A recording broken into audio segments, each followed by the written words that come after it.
Hello there, good to see you again, and welcome to my brand new Art Attack Try It Yourself video. In fact, this is the second in a series of 3 videos in a set, but I'll tell you more about that later. Now, you know Art Attack by now. It's all about having fun with art. This video is going to concentrate on painting, but not boring painting. This is painting the Art Attack way, and you'll discover some of the wonderful things you can do with paint. I'm sure you'll have loads of ideas of your own, but there are plenty of ideas here that you can try out straight away. And the very first thing to do is to figure out which paint is which and which paint is the best one to use.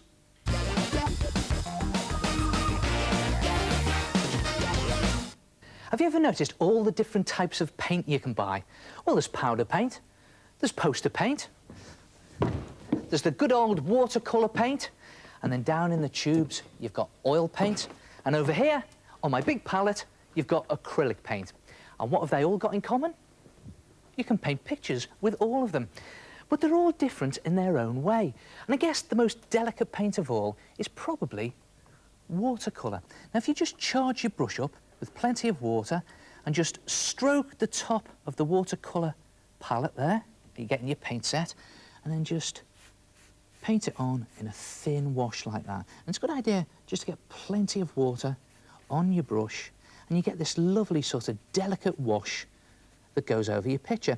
And you notice one of the advantages of watercolour paint is it's actually see-through, so you can still see your sketch through it, which makes it brilliant for doing quick sketches out in the field.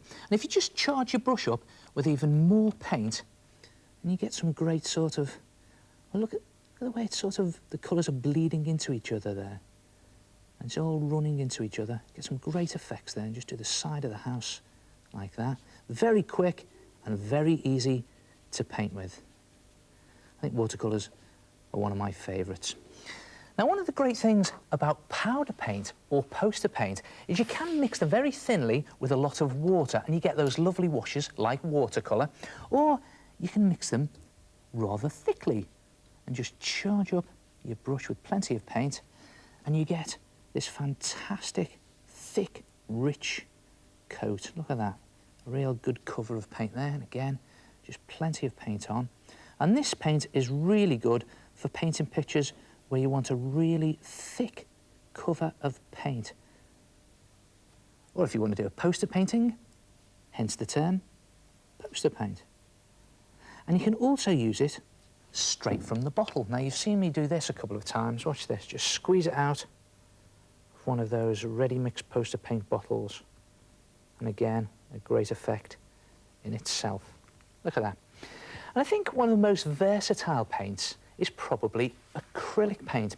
Now, the good thing about acrylic paint is you can charge your brush up with plenty of water and just mix a very thin wash, see, just like watercolour. Or if you do it really thickly, you get this great sort of thick covering.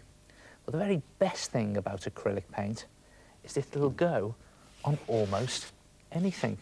And just watch this. There's a trainer that I've started to paint up here, and it's just a case of dabbing on your acrylic paint. And it's best if you're going to paint on something like this to do it nice and thick. And when it dries, it'll stay on because it forms like a plastic skin over whatever it is that you're painting. Look at that. And even when your foot bends in the sneaker or trainer, it won't come off.